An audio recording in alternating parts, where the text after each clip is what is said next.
As you know, one of the things I really enjoy is when you find spiritual truths mirrored between different traditions from different parts of the world, different teachers, but all saying the same thing. And today I ran across in this book, Zen Mind, Beginner's Mind, which is one of my favorite books, actually, one that I really can say has improved my spiritual practice.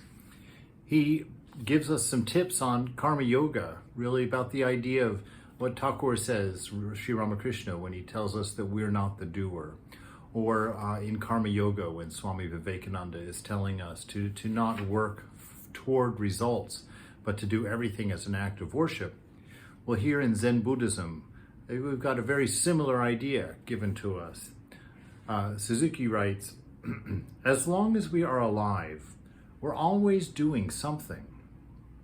But as long as you think I am doing this, or I have to do this, or I must do something special, you are actually not doing anything. When you give up, when you no longer want something, or when you do not try to do something special, then you do something. When there is no gaining idea in what you do, which means you're not working for results, then you do something. In Zazen, what you are doing is not for the sake of anything.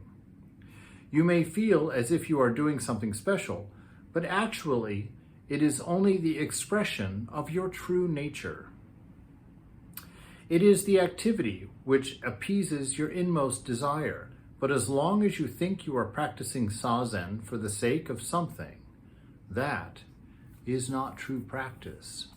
So this brings in those whole ideas of, one of the major aspects of spiritual life is knowing who you are, knowing what you are not, in the words of many practitioners.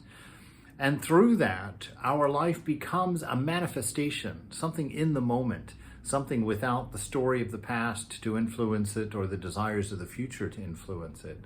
And so it becomes this authentic living, this authentic life, a life that manifests what you are in your nature, which is that love, that intelligence, that existence itself, absolute.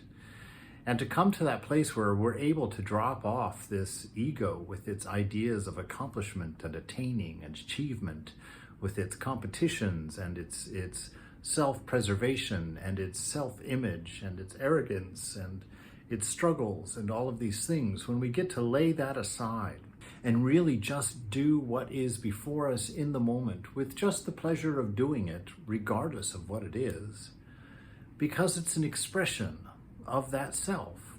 It's an act of love. It's an act of charity. It's an act of giving. It's an act of being.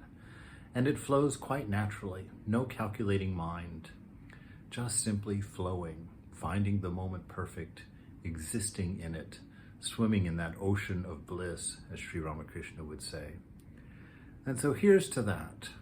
Here's to learning to live life authentically by knowing our nature and by manifesting pure love.